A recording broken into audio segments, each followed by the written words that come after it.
Ibu Ketua yang bersama yang mewakili Komisi 1 bersama anggota yang 1-2 yang saya hormati dan Pak Pol PT dan Pak Dedi bersama Pak Bambang bersama anggota semuanya yang saya hormati. Izinkanlah saya mungkin langsung selesai. Terima kasih Bapak.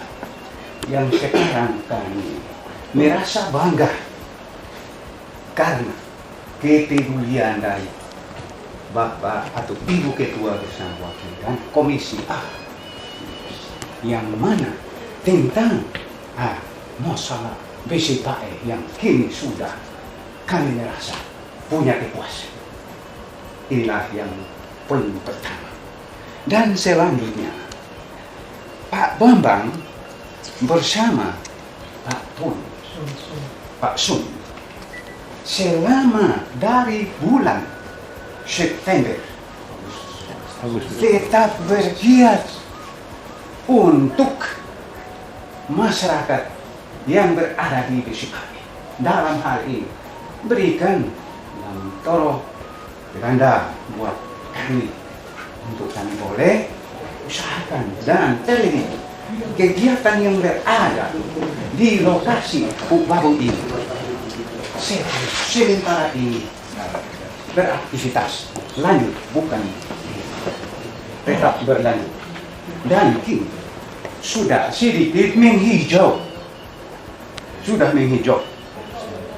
dengan adanya ini kami mohon dan juga di dalam hal ini kami minta dengan hormat supaya semua baik dari peternakan sudah tetap beraktivitas secara aktif.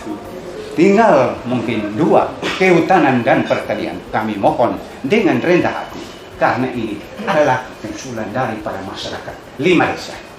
Maka kami sampaikan kepada Ibu dan Ibu Wakil dan Komisi A. Dan selanjutnya juga sementara ini kami mohon jikalau bisa, mohon supaya bapak-bapak dari kehutanan maupun dari pertanian mohon masuki lokasi tersebut untuk kegiatan boleh berjalan dengan aman dan tertib. Inilah yang kami sampaikan untuk Ibu bersama Wakil dan Komisi. Terima kasih Bapak. Tapi saya minta terima kasih banyak kepada DPR Provinsi Nusa Tenggara Timur hari ini. Kami ingin menyampaikan beberapa hal. Yang kami hadirkan 2 orang ini adalah inti dan pemilikan hak lahir. Maka ada hal-hal yang atau berita-berita atau informasi dari para kelompok-kelompok lain, sehingga sekarang bisa pemerintah dan keamanan bagaimana cara untuk menghentikan. Karena selama ini kami tahu bahwa sudah 13 kali hari ini kami menghadiri di gubernur atau provinsi NTT. Kami 13 kali hari ini kami berjuang, toh pun tidak pernah mendengar. Tapi sampai 2020 ini baru kami punya keluhan-keluhan terjual. Sehingga kami membanggakan bahwa Ketua DPR, Bapak Gubernur bersama semua berjuang membantu kami sehingga hari ini pun juga BCPAE terlaksana. Sehingga saya selama ini saya sebagai salah seorang tua saya lihat seperti Bapak Nuwas katakan bahwa saya bukan mengangkat bahwa terlalu hebat. Dari dinas peternakan yaitu Pak Bambang dia berusaha jadi kepala upeti memilih 2 usif untuk menyampaikan menggali informasi, menyampaikan kepada DPR, menyampaikan kepada pemerintah provinsi itu gubernur dan kepala set. Sehingga sekarang juga kami melihat sudah beberapa hari ini pun juga kepala set berjuang dan bekerja bukan kepala tapi bekerja seperti staf. 2 orang ini dari jam 6 sampai jam 4 sore tetap masih dengan kami di situ. Sehingga kami minta kalau bisa tahun ini anggaran BCPAE diperjuangkan supaya menjadi perubahan di Desi Pak. Ternyata sekarang Dinas Pertanian, Dinas Peternakan sudah membuat beberapa tanaman, yaitu lamtoro dan rumput odot, sudah menghijau. Biarpun kering, tidak ada air, tapi mereka berusaha sampai sudah menghijau. Sehingga kami minta Ibu Ketua DPR, Ketua dan Komisi, kami minta supaya mendukung kami supaya program ini menjadi perubahan di NTT, bukan hanya di Desi Pak, tapi di NTT. Sekarang ini masalah Desi Pak dunia tahu, selama ini ada oknum-oknum itu memakai nama HAM, sedikit ada apa-apa HAM, sehingga baru-baru HAM turun, kami menyampaikan mereka bahwa semua ini katanya semua HAM yang suruh, HAM yang ini, HAM yang ini. Sam Ham dan Yafet. Jadi kami ketua dan wakil ketua komisi minta mendukung kami masyarakat, karena kami tahu bahwa yang menyuarakan aspirasi kami adalah ibu dan bapak. Terima kasih. Terima kasih. Dari saya Pemuda, saya langsung saja pada poinnya. Ada nama siapa? Nama lengkap saya Efraim Hidayat. Ratus Merdeka. Efraim. Ya. Saya langsung saja untuk Ibu Ketua dan Wakil beserta Komisi 1. Kami Pemuda sangat berterima kasih dan bangga atas kehadiran Pemprov karena salah satu solusi untuk kami Pemuda. Karena selama ini yang kita lihat Desi Pak jadi lihat faktor pertamanya adalah ujung-ujung adalah perjuangan menuntut hak. Tapi saya rasa dengan kehadiran Pemprov beserta Bapak Gubernur dan Pak Sumi hadir di sana sudah ada solusinya. Hanya bagaimana dari perwakilan rakyat mau mendukung kami dan mendukung pemerintah, sehingga kami Pemuda tidak terlalu banyak nganggur dan akan menciptakan hal-hal yang tidak pernah diduga. Pengakuan yang aneh, yang sekarang tanahnya sudah selesai, tapi masih tetap ada. Yang kedepankan kemanusiaan, yaitu perempuan dan anak-anak, jadi solusinya dia. Dan ujung-ujung yang dituntut adalah hak. Tapi hanya kami minta dari perwakilan rakyat, kalau bisa haknya boleh dituntut, tapi kewajiban harus dijalankan sehingga tidak ada timbul kecemburuan sosial dalam masyarakat. Itu saja Ibu, dan terima kasih. Sampaikan itu bukan pembicaraan kami secara verbal saja, tetapi kami muat secara tertulis bahwa persoalan utama di Sipai itu karena pemerintah selama ini terlalu lama biarkan tanah itu tidak digarap. Kasih tinggal itu tanah, padahal keluarga sudah serahkan kepada negara. Negara sudah kasih hak pakai kepada pemerintah. Nah, ini sekarang momentum yang baik, momentum di mana gubernur punya visi, di mana aset pemerintah itu harus bisa mensejahterakan masyarakat. Karena itu dilakukan upaya-upaya yang tidak kecil ini sekarang yang sedang dilakukan, dan kami DPRD dalam posisi mendukung apa yang sedang dilakukan oleh pemerintah. Kalau tidak kerja apa-apa itu yang kami akan marah ya, dengan pemerintah. Tapi yang dilakukan oleh pemerintah sekarang punya dasar hukum bahwa melakukan itu di atas tanah yang memang sudah punya hak pakai, kemudian juga punya dasar yang sesuai dengan kita punya tujuan pembangunan. Karena itu kemarin meskipun pihak yang berseberangan itu datang, kami juga omong ke mereka, tidak boleh eksploitasi anak-anak. Taruh itu anak-anak dan perempuan di barisan depan pada saat aksi. Kami omong terus terang ke mereka, ya toh, saya yang pimpin rapat waktu itu. Jadi pemerintah, polisi dengan Pol PP jaga supaya anak-anak tidak menjadi korban kekerasan. Tetapi orang-orang yang melakukan aksi, teman-teman aliansi yang melakukan aksi juga tidak boleh eksploitasi ini anak-anak dengan perempuan. Kita semua harus jaga toh. Jadi saya rasa kita DPRD sudah bersikap sangat objektif ya.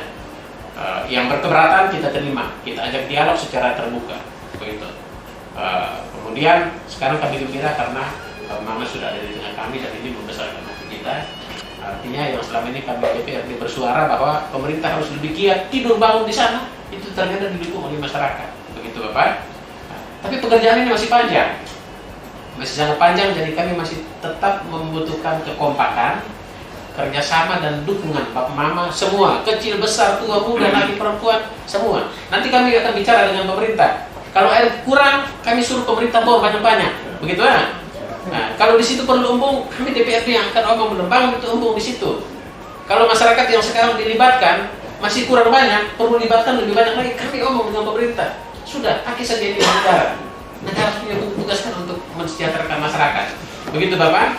Nah, tapi Bapak Mama termasuk yang tidak setuju yang dulunya, tapi kalau pemerintah mau lakukan sesuatu, Ketua Pemuda jangan harus terima ini sebagai niat baik pemerintah juga, supaya masalah itu tuntas, jangan menghadirkan masalah baru. Begitu Ketua Pemuda ya. Terima kasih begitu. Persoalan tanah ini tinggal hanya mungkin masukan aja supaya clear apa yang diserahkan oleh para usul itu disesuaikan dengan sertifikasi yang akan dikelola pemerintah. Itu mungkin tindak lanjut dan sehingga persoalan tanah ini clear.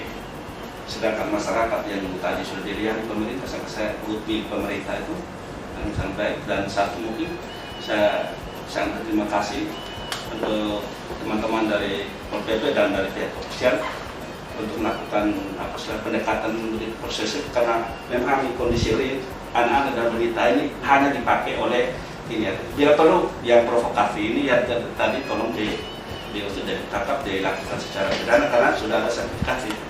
Jadi ini saja mungkin masukan saya kembalikan kepada Ibu. Terima kasih. Terima kasih Pak. Selamat pagi. Salam sejahtera buat kita semua. Saya hanya diberitahu oleh Kaban Asep bahwa para usul mau datang. Saya cek di Sekwan tadi ada surat dan tidak ada surat. Karena saya dengar ini nama-nama besar, saya cari ini dia tidak ada surat, mari kita doa ketemu. Akhirnya kita doa tidak terpilih lagi nanti dari saya orang tua dong kalau mau omong kita doa pasti tidak bisa terpilih. Dan saya minta untuk sampaikan dulu ke Ibu ya. Ya, dan saya sedang kesempatan ini jadi ini sudah tidak usah birokrasi lagi. Yang datang ini kita punya penentu kebijakan di rakyat dong juga, dan karena itu kami dengan sukacita kami mau terima bapak dong di tempat.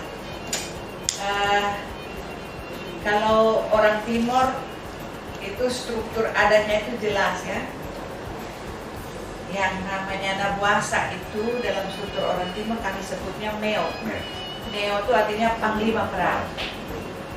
Ini panglima perang para raja yang menjaga keamanan wilayah kekuasaan, wilayah keamanan raja dan seterusnya. Ini mereka semua nih yang datang yang saya kenal.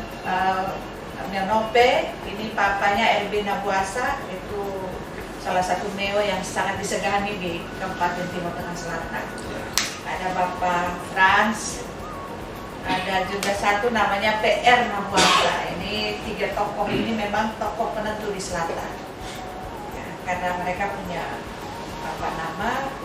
kapasitas dalam struktur adat yang kuat. Kalau omong soal selatan identik dengan Nabuasa. Kalau saya punya mama Nope, jadi kami ini dalam struktur adat itu kami panggil mereka Om, ya, pamannya Om. Kalau saya omong mereka pasti saya omong sendiri juga. Nah begini, Neo, kami juga menerima kunjungan dari yang kontra dengan pemerintah. Dan saya senang karena hari ini Neo juga datang untuk memberi dukungan bagi pemerintah.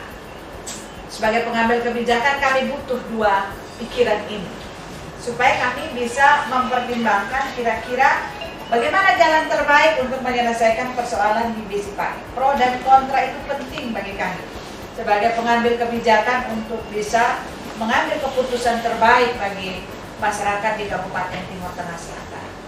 Saya kira pemerintah punya niat baik dan karena itu kami dukung. Kami dukung supaya pemerintah bisa melakukan program-program yang berimplikasi positif bagi kesejahteraan masyarakat di Timur Tengah Selatan, teristimewa di daerah selatan. Nah, memang problem yang kemudian muncul tadi sudah disinggung oleh Bapak Ketua Komisi 1, kalau soal lahan Besi Pae ini kan semua sudah tahu ceritanya, bahwa Arameo sudah menyerahkan tanah ini ke pemerintah dan kemudian memohonkan hak pakai pada negara untuk digunakan oleh pemerintah dalam kerangka melakukan program-program pemerintah. Cuma problemnya karena pemerintah provinsi meninggalkan lahan ini terlalu lama, okupasi masyarakat masuk ke dalam, mereka sudah cari hidup di situ, makan di situ, tinggal terlalu lama di situ. Nah, ini untuk mengeluarkan mereka ini bukan hal yang mudah. Perlu negosiasi batin yang cukup panjang untuk meyakinkan mereka bahwa kalaupun harus dikeluarkan, mereka juga mendapatkan kompensasi yang pantas, sehingga tidak terlantar lagi. Nah, ini yang sementara kami lakukan untuk bagaimana cari jalan keluar terbaik. Saya dan Ibu Emi pernah berkunjung ke yang lokasi, dan saya ngomong secara tegas di mereka, kami minta mereka bercerita apa yang kalian mau, dan mereka bercerita bahwa ada silsilah yang juga memberi legitimasi hukum bagi mereka untuk berkuasa di tempat itu. Jadi kemarin saya bilang sama mereka, kalau begitu berarti solusinya adalah selesaikan secara hukum. Kalau bapak-bapak punya legitimasi hukum yang kuat, legal standing yang kuat, prosesnya adalah proses hukum. Biar pengadilan yang memutuskan siapa yang paling berhak terhadap ini tanah. Saya dengar mereka lagi proses hukum, saya tidak tahu ini proses pidana atau perdata, saya tidak tahu, tapi biarkan hukum memproses itu. Karena kalau kita ngotot untuk mengatakan bahwa mereka tidak berhak, sementara mereka merasa mereka berhak, nah itu agak susah ketemunya. Biarkan hukum yang memutuskan siapa yang paling berhak terhadap tanah itu. Saya sudah sampaikan ke mereka juga, kalau tidak punya legal standing, satu-satunya cara adalah kompromi dengan pemerintah. Mau ke mana? Besok mau apa? Mari kita diskusi dengan pemerintah supaya pemerintah bisa bantu untuk cari jalan keluar buat mereka. Oke, ya ini persoalan ini kemudian berbuntut panjang. Persoalan Besi Pae hari ini tidak hanya kita orang NTT yang tahu, nasional tahu, para menteri tahu, luar negeri juga tahu. Nah, karena itu saya kira dalam kapasitas sebagai anggota DPR, yang pertama, karena ini sudah isu mendunia, maka kita mesti sebagai pemerintah hati-hati untuk mengambil keputusan dalam menyelesaikan Besi Pae. Kita biarkan saja teman-teman yang kontra itu berproses secara hukum, biar pengadilan yang memutuskan mana yang terbaik. Kalaupun kemudian pengadilan berpihak pada pemerintah pun, pemerintah tidak boleh serta-merta melemparkan mereka begitu saja. Rangkul mereka supaya mereka bisa menjadi bagian yang mendukung pemerintah dalam program ke depan di Besi Pae. Nah, saya terima kasih kepada para Meo. Ya, ini luar biasa ini. Kasus Besi Pae ini mempersatukan seluruh Meo Nabuasa di selatan. Ini pertama kali saya senang. Saya senang Meo Frans, Pae, ya, dan juga PR sudah bisa bersatu di selatan. Ini luar biasa. Terima kasih Bapak Kabar, ya. Kasus Besi Pae ini memberi hikmat buat keluarga Nabuasa, dan mereka sudah kompak sekarang. Itu luar biasa. Saya senang betul. Hari ini saya bisa lihat mereka duduk berdampingan, lalu kemudian sehati untuk mendukung pemerintah. Itu luar biasa dahsyat. Dan ini sudah lama ditinggalkan, tapi hari ini kemudian mereka bisa bersatu. Itu pemerintah tidak akan mengalami kesulitan untuk mengeksekusi program di selatan. Jadi tiga tiang ini kalau sudah bersatu, Besi dan Meo Pae, ya, ini kakak beradik sebetulnya dalam struktur mereka yang memang selama ini kurang harmonis, tapi kasus Besi Pae mempersatukan mereka, dan itu kekuatan buat pemerintah dalam mendukung program pemerintah. Nah, satu hal yang saya mau titip juga kepada pemerintah itu begini. Di selatan ini, Meo ini punya satu kerinduan, Pak. Saya sudah sampaikan ke Pak Gubernur waktu itu. Saya bilang, kalau kemudian para Meo di selatan itu mendukung pemerintah untuk program Besi Pae, saya minta satu hal. Pemerintah tolong buat Embung Meo Nabuasa yang selama ini sudah diterlantarkan. Dulu kita pernah di tahun 2000 kita berapa ya? Itu memang masih DPR ya? Masih Pak dan baru naik bupati di TTS. Kita pernah bangun bendungan Meona Buasa di selatan. Saya sudah dengan Pak Gub dan Pak Gub sudah setuju. Tinggal Pak Kaban nanti diskusikan lagi dengan Pak Gub. Karena gini, bukan hanya Meona Buasa itu menjadi kebanggaan keluarga Nabuasa, tapi kalau bendungan itu dibangun, suplai air bersih untuk selatan itu tidak akan menjadi masalah. Nah, gitu. Dan itu akan membawa kesejahteraan yang cukup baik bagi seluruh masyarakat selatan. Nah, saya titip pada Pak Kaban, tolong diskusikan juga dengan Pak Gubernur. Saya sudah pernah menyampaikan kepada Gubernur supaya itu dananya sudah ada Pak Kaban dari APBN. Perannya masih tersimpan juga. Tinggal sekarang pemerintah provinsi membangun komunikasi dengan pemerintah pusat untuk mengalokasikan kembali. Nanti kita APBD bisa mengalokasikan dana dampingan. Berapa persen itu diminta oleh 10% kalau saya tidak salah diminta oleh APBN. Nanti kita dampingi untuk segera kita buat hidupkan kembali Meona Buasa yang bendungan Meona Buasa yang sementara ini terlantar sudah sempat dikerjakan tapi tidak selesai. Dan saya kira itu kerinduan para Meo, kalau saya tidak salah ya, pasti para Meo pasti mau itu kalau bendungan Meona Buasa itu bisa dikerjakan, diselesaikan di selatan ya. Nah, soal aspirasi yang disampaikan, saya kira kita lembaga DPRD berterima kasih. Nanti ini juga akan kami pelajari supaya selanjutnya kami sandingkan dengan aspirasi yang sudah kami terima dari rombongan yang kontra. Lalu kita bikin sari pendapat kepada pemerintah untuk kita serahkan kepada pemerintah untuk menindaklanjuti penyelesaian masalah Bisipani. Saya kira itu saja Pak